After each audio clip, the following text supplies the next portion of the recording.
Hello everyone and welcome to another Bimmer Fixer video, and in this video I'll be showing you how to remove and restore your parcel shelf on your BMW e60. It's quite a common fault along with the e90 and the e46 where the sun actually bleaches the fabric on the parcel shelf and it goes from a black to this kind of weird purpley colour. It looks a lot worse in person than it does on camera, but yeah, not great. So what I'm going to do now is I'll show you everything you're going to need to do it, and then I will go through the full process of taking it all out. Okay, so first of all you will need a Torx socket set. Torx you'll need are T50, 40 and 25 I believe, if my memory serves me correctly. But I've got a full set anyway, just in case there's some others we don't need, but they're the ones that you're going to need. For the price of, say, a T25 or a T50, you can pretty much get a whole set like this. It's really reasonable, fairly decent quality as well. So I'll put the link for this in the description.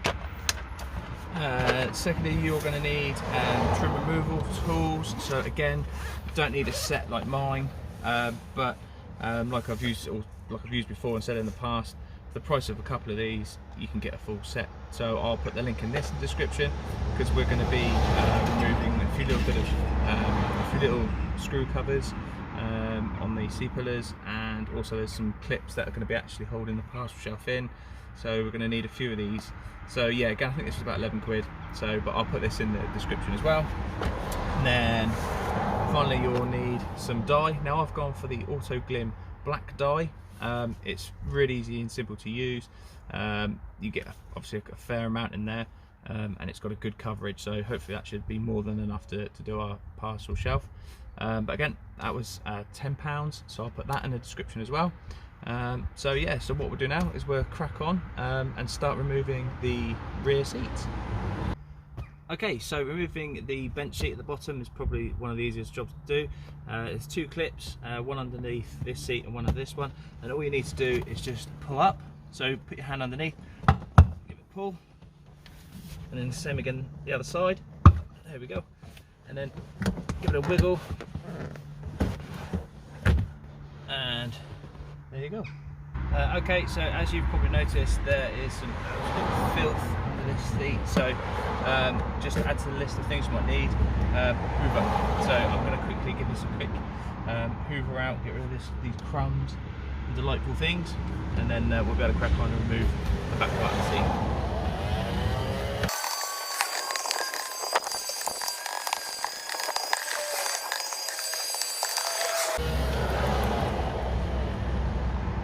Okay, so that's got the worst of it. What I'll do is I'll get the big hoover and give it a proper good clean once we've got the back out, but I just don't want to be kneeling in filth. So what we'll do now is we'll crack on and move the back part of the seat. Okay, so the next thing to do after you've done that is to remove the T50 Torx bolts, which are securing the seatbelt anchor points. So there's 4 bolts. I've got one here, 2 in the centre, and then the one on the other side. Oh, first bit of money found, 5 pence. Yeah, so it's 4 T50s. Take those out, then that will reveal the next 2 Torx bolts.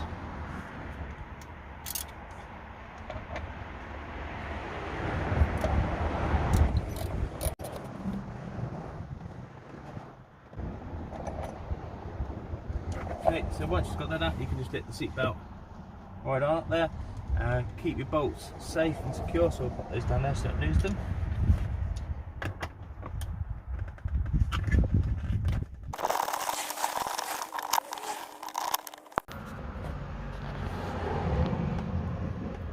Okay, so once you have removed the anchor points with your T50, so say there's 4, one there, one there, and one over there.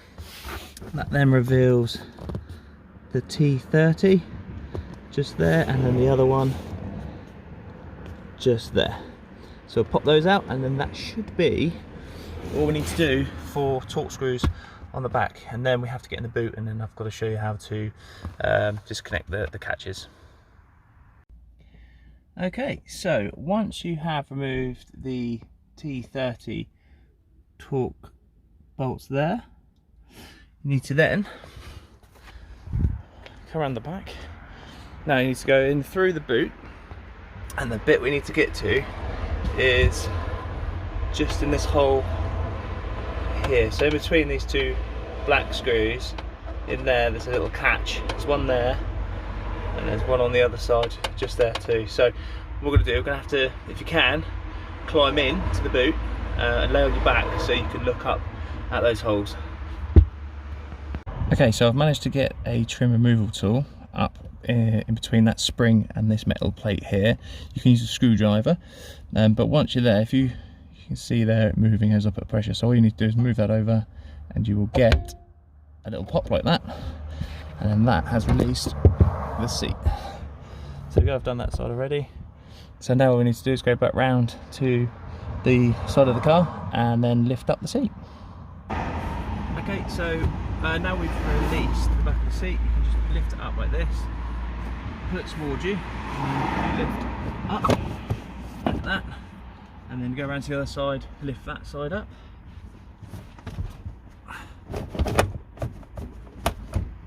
That's it. And that's the rear part of the seat out. Like so. Okay, so once the rear part of the seat's out, you then have 7 little fasteners to do. So there's one there, one just there, one there, one there, one on there, and then there's the same one up there, and then one down by there. So if you've owned a BMW for any sort of time, you'll be familiar with these clips. They're the ones where the centre pops out, so just there. But just be careful with these because they like to fly off. So you just pull out the centre like so, and then you can use a screwdriver, but these tools are so much easier. And then pull that up, there we go, and then that's that removed. So we'll just repeat that, take out the other 6, and then we'll move on to getting the seat belts out of the way. Okay, so before we get to remove the seat belts, we've got to take out the covers here on the pillars. So first of all, what you need to do is remove this little cover here, which says airbag on it. Underneath there will be a T25 screw, so you can pop that out. Once that's out, then we have to just quickly manipulate the trim along the door here, and then that'll help us remove the cover. But I'll show you that in a bit more detail once we've got the cover and the screw out. Okay, so once you have removed the cover and then the torque screw from here, what you need to do then is remove this part of the cover, and then this is going to be held in with the same clips that were along the parcel shelf. So you can either try and get in at the top here, run your fingers down, and then you'll come to a clip at the bottom. You can just give it a bit of a pull up like so, and then that's the cover off. It's just held in place with one of those clips there, and that's the hole where the torque screw went into. And then here we've got 1, 2, I think it's just 2 clips there and there, I believe. So it's the 2 clips there, and then what you need to do is you need to pull back the felt here by the door and just pull that out like so, so that when you got the clips off, that will then come out through there. So we'll get those clips out and then I'll show you removing this last part. Okay, so what we've done is we've removed the clips. There's actually 4, there's 2 others I didn't see. So there was 2 there, one there, one there, which were the same as the ones in the parcel shelf, where you pull the centre out. And then there's 2 more there, and they are these ones which have just got a flat top. So you just need to get a small screwdriver in there, excuse me, small screwdriver in there, and lift it up, pry it, and then you can use your trim removal tool just to get underneath and to pull it out. Okay, so now we've got those out, we make sure that the felt is moved out the way like that, and then it comes out like that. There we go. So now that's out the way, that frees up the parcel shelf there. As you can see, it's almost ready to go. We're just going to take the seat belt out, which is quite simple. You just put that through the gap there and then pass it through like that. Okay, so we've removed the pillar cover on this side now, and we've passed the seat belt through the gap there. The one in the centre is slightly different because we've got this cover on here. So what we need to do, we need to remove this cover. So you can get underneath with a trim removal tool and kind of pry upwards and out. So go in there like that, and then you can put the cover through the seatbelt like that. That allows the seatbelt to go through that gap, allowing the parcel shelf to come forward and away. So what we'll do now is we'll give the parcel shelf a little bit of persuasion and lift up. Put that back through. So now what we'll do, as it comes forward, try at the earliest point, get underneath and disconnect the speakers. Okay, so in trying to disconnect the battery, I can't get a good enough grip or view of the connector itself, and I risk damaging it, so I don't want to do that. So what I can do, if you feel underneath by the speaker, sorry, if you push up, you can push the mesh up like so, and the aim will be to you take out these T20 screws, and then hopefully what we'll be able to do is pass it through the parcel shelf. Then that way we don't have to worry about damaging the connection, because it's quite fiddly and there's not a lot of room with the cable, not a lot of length of the cable, so it was getting stretched. So what I'm hoping is we can do that, and one way or another, see if we can pass it through like so. There we go. So we can move that out of the way. There we go. So now the only thing holding it in now is the other speaker, so we'll do the same on the other side, and then that'll be the parcel shelf coming out. Okay, so we've got the parcel shelf out, and as you can see in the sun now how faded the back part is, and you can see what it should be underneath the covers for the speakers. So what I've done, we've given it a bit of a brush off to get some of the hair off, so it's like the hairs and fibres, so we've used the brush to get those off. Now we're going to go over it with the hoover and to get all the dust and everything else off.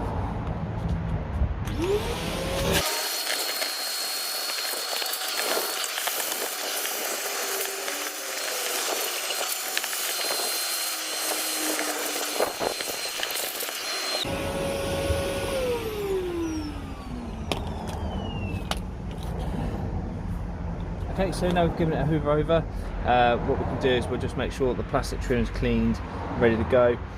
You can mask up if you like, but I think with the dye, better spray and you can just wipe off anything that doesn't sit on the plastic. Okay, so once you've given it a hoover off and you've made sure that all the loose bits are off, the hair and dust and everything, then you're ready for the AutoGlym Black Dye Spray. So all you need to do with this, give it a good shake before you start. Keep it probably about 15-20 centimeters away from where you're spraying, and then just nice smooth long strokes.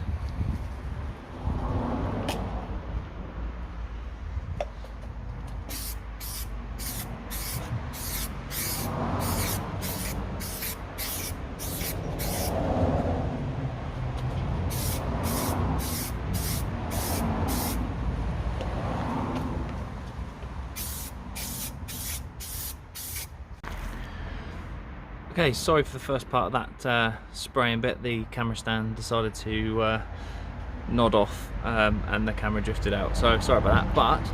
But this is the parcel shelf after its first coat, so not looking too bad at all. So what I'll do, there's still plenty left, so what I'll do, I'll give it a second coat and then see how we are after that. Okay, so we're going to go for our second coat now.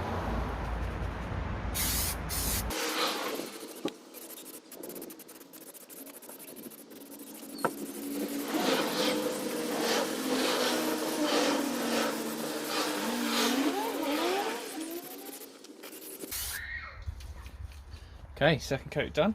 So we'll let that dry and then see where we are after that. Okay, so this is after the second heavy coat. It seems to be getting darker as it's drying, so I mean I'd be happy with that, but wait for the bike to go by. I'd be happy with that, but it's getting even darker, so that's a bonus. So just a couple of points that I would probably point out. The plastic bits on the end, you can mask them up. Probably thinking about it now, probably would have done. But if you don't, just don't hit them directly, and you can just use a bit of white spirit and a bit of cloth just to wipe off any overspray. It's a bit quicker than taping up and everything and masking up.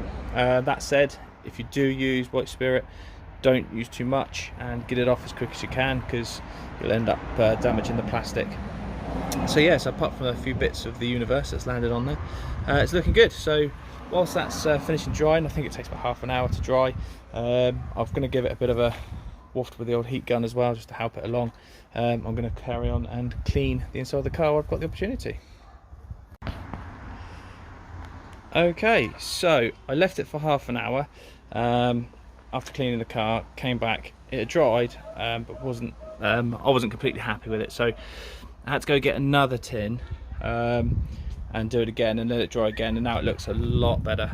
But that is 2 tins, and it was a push at that, so maybe the coverage of that AutoGlym isn't brilliant, but that said, it was in a pretty bad state, and but after 2 it's looking a million times better. So we're ready to pop it back in the car now and start putting things back together. Okay, so what we need to do now is, when we put the parcel shelf back in, just slide it back loosely for now. Don't worry about getting it too settled, because firstly you need to post the seat belts back up through the slit there, so they're there. You've also got to pass up the speakers through, back up through the hole, and bolt those in. The middle guy here, he's got to come back through there as well, so don't forget that. And then the same again with the seat belt going up the slit there, and that other speaker. So once they're all in and in properly, then you can set the parcel shelf all the way back, and then once that's seated correctly, then we can look at putting the pillar covers back on. Okay, so our parcel shelf is back and secure. So we've got all the clips back in. I think there was 7, so they're back in. We've popped the seat belts back through their respective holes. This one, the cover's gone back on, so that's all good. Now with the first part of the pillar cover to go on is this bit. So don't forget that you've got 4 clips on this one. So the 2 clips here are the same as these ones. They're the flat ones with the thing that goes in the middle, and the 2 in the middle that you can see just there, these ones are the ones that have got a flat top, and they just push into place. So we'll get that bit back in, and then after that it's one of the other bits that are slightly out of reach. Ooh. Then it's the bit with the airbag cover to go on after that. Okay, so that's the first part of the pillar cover to go in. So with this one, just remember to fold the door lining back over and secure your clips there. Just be a bit aware of the airbag. Just use a bit of common sense, because these are quite tricky to get back in. Just be a bit persistent with it. Don't go whacking anything, because you don't want to disturb the airbag. Then when that's all set back in, you get the front bit of the cover, and that will just slide back in, and that will clip back into these little bits here, and then you can just pop your Torx bolt back in there. Okay, so that is the parcel shelf fully installed now. So that's both the pillar covers back in, both parts of those, all the seat belts back through, and the speakers in, and the covers back on. So now it's time for the back part of the seat. So that will just be the 2 Torx 30 bolts at the bottom, and then it will sit back and clip into the mechanism here. Okay, so that's the back part of the seat in and fastened. So what you need to do is pop it back in. It is a bit fiddly, but if you're on your own, if you've got someone that can give you a hand, it's a lot easier. But important things to bear in mind are, so there's a little catch, I don't know if you can see, there's like a pin, this metal bit here is attached to the seat, and that sits behind this bit here on both sides. That secures it that way. And then you've got the 2 clips behind each seat, the ones that we had to get into the boot to do. To put it back, you just put it in and push, and they click back in. And then you have the 2 T30 bolts under here. So once that's in, then all you need to do is secure the seat belts and the seat belt receivers, and then you put the bench seat back in, and then we're pretty much good to go. Oh, and the headrests, and then we're done. Okay, very nearly there now. So we've got our headrests back in. They just pop back in. Just push the little button on the right again, just to get them to lower down into their fully locked down position. So then we've put our T30s back in. So seatbelt anchor point there, the receiver points there, and the anchor point on that side. So all torqued down correctly. So last thing to do is put the bench seat back in. All you need to do for that is just pop it down, line it up, and then the little lugs on the back of the, or underneath the bench seat, will just clip onto those. So there we go, that's the bench seat part back in and locked in, nice and easy. Getting the seat belt fasteners to come back through the hole was a little tricky, so I just plugged in a seat belt, that helped pull it back through. Now to have a look at the parcel shelf itself. There we go, so I'm over the moon with the result. I think it looks a million times better than what it did, so chuffed the meatballs for that. And now to have a look back through the tools that we needed. So the bare minimum was the torque socket set. Okay, so the minimum was the T20, T25, T30 and the T50. Gonna need all of those to be able to do this job. Gonna need the little flathead screwdriver just to get that little cover off for the airbag label, and the trim removal tool. So get away with just having one, say something like this one, but I use this one, that one, this guy, and also this one. So if you are going to do these jobs quite frequently, I mean, for the cost of it, you might as well just get a set like this. But I say I used all these ones, especially this one, to get up into that hole up there like we did earlier. You can use a bigger screwdriver for that, but it just made life so much easier with something with an angle on it. So that's that. And then the AutoGlym Black Dye, which I think I'll give a 7 out of 10. It was good, did the job, wasn't amazing. I mean, to be fair, my parcel shelf was in a real bad state, so it didn't do too bad there, but I needed 2 tins and 2 full tins as well. I didn't have any left over, so it's okay if you just want to do a little bit, or your parcel shelf wasn't as bad as mine, that'd be absolutely fine. But yeah, to take another look at it, I think that looks good. So I hope you enjoyed the video, guys. I hope you found it useful. If you did, please leave a like, leave a comment. If you've got anything to ask, I'll be happy to answer any questions, and don't forget to subscribe. Thanks very much, guys. Take care. Bye bye.